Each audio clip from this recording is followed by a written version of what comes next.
ঈশ্বরচন্দ্র বিদ্যাসাগরের জন্ম 1820 সালের 26শে সেপ্টেম্বর। অবিভক্ত মেদিনীপুরের বীরসিংহ গ্রামে তার জন্ম হয়। তার বাবা ঠাকুরদাস বন্দ্যোপাধ্যায় এবং মা ভগবতী দেবী। এই বন্দ্যোপাধ্যায় পরিবারের আদি নিবাস ছিল হুগলি জেলার বনমালীপুর গ্রামে।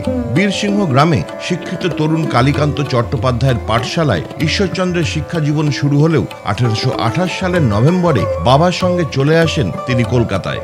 সংস্কৃত কলেজের জুনিয়র বিভাগে ভর্তি হন। 1830 সালে ইংরেজি শ্রেণীতেও ভর্তি হন তিনি। 1839-এ হিন্দু ল কলেজের পরীক্ষায় উত্তীর্ণ হয়ে বিদ্যাসাগর উপাধি লাভ করেন তিনি। মাত্র 21 বছর বয়সে ফোর্ট উইলিয়াম কলেজের অধ্যাপক হিসেবে কাজ শুরু করেন। এরপর 1855 সালে বিধবা বিবাহ বিষয়ে তার প্রথম পুস্তক প্রকাশিত হয়। এরপরই প্রকাশিত হয় তত্ত্ববোধিনী পত্রিকায় বিধবা বিবাহ বিষয়ক প্রবন্ধ। 1891 সালের 29শে জুলাই 70 বছর বয়সে ঈশ্বরচন্দ্র বিদ্যাসাগর প্রয়াত হন। বিদ্যাসাগর মহাশয়ের 133তম প্রয়াণ বার্ষিকী সসম্মানে উদযাপন করলেন পশ্চিমবঙ্গের শিক্ষামন্ত্রী।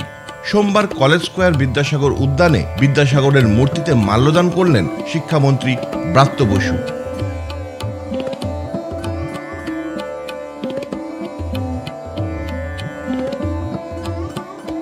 না, বিদ্যাসাগর কি বলবো, বাঙালি আমি তো এই কথাটা উচ্চারণ করতে পারছি বিদ্যাসাগর ছিলেন বলে। বিদ্যাসাগর একটা বিরাট ব্যাপার। এই রবীন্দ্রনাথ যেটা বলেছিলেন যে এইরকম আমাদের জাতিতে জন্মেছেন এ কল্পনা করা যায় না। এবং ভেবে দেখুন, ওই রকম কলকাতা থেকে কয়েকশো কিলোমিটার দূরে ওই রকম একটা অজপাড়াগা থেকে উঠে এসে কলকাতাকে বস্তুত মেধার দিক থেকে, শিক্ষার দিক থেকে, চিন্তার দিক থেকে, মননের দিক থেকে নিয়ন্ত্রণ করা, এটা কতটা কঠিন। বিদ্যাসাগর একটা অভিনব ঘটনা।